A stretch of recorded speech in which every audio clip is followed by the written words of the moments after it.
Même sans remontée mécanique, les pistes restent un terrain de jeu de choix pour de nombreuses familles et autres adeptes de sport de glisse.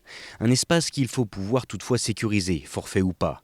Mais pour cela, il a d'abord fallu repenser toute une organisation bien huilée depuis des années. On est passé d'un domaine skiable aseptisé à un domaine finalement montagne. Donc les gens qui sont venus nous voir, eux, peuvent pas comprendre qu'il y a un changement. Ils évoluent maintenant dans un domaine qui est beaucoup moins sécurisé. Et nous, on a dû maintenir un minimum de sécurité et de prévention au sein de la station.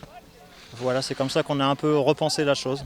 En pleines vacances de février, si le front de neige est animé, le travail n'abonde pourtant pas pour les pisteurs secouristes manigondins. Embauchés en chômage partiel, ils se répartissent la semaine, par équipe de 2, là où 5 personnes sont nécessaires 6 jours sur 7, en temps normal.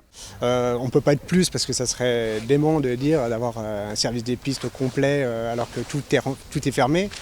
Je pense que c'est un service minimum qui correspond à la demande et puis à la réalité des choses.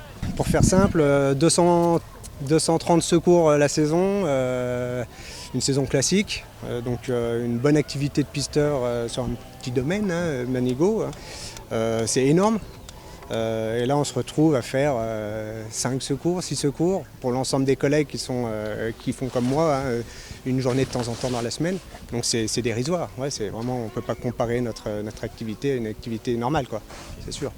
Si certaines missions ne changent pas, à l'image de l'élaboration des plans d'intervention de déclenchement d'avalanche, les PIDA, le quotidien des pisteurs secouristes a bel et bien évolué cette année, prenant même parfois un aspect un peu plus social. On assure la sécurité en amont, la prévention, en installant des filets, des matelas de prévention pour éviter bien sûr l'accident sur ces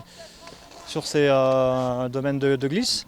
Et puis aussi on fait malgré tout la prévention, que ce soit au poste de secours ou en patrouillant sur les pistes. On est amené à rencontrer et discuter avec certaines personnes qui désirent faire du ski de randonnée puisque le domaine est fermé à 100%.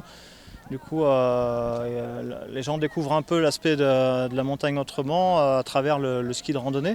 De nouvelles pratiques synonymes de nouveaux risques sur les pentes enneigées. Pour autant, bien plus que la prévention en néophyte, c'est bien le futur qui inquiète aujourd'hui cette profession, dépendant désormais autant des conditions de neige que des aides de l'État pour survivre.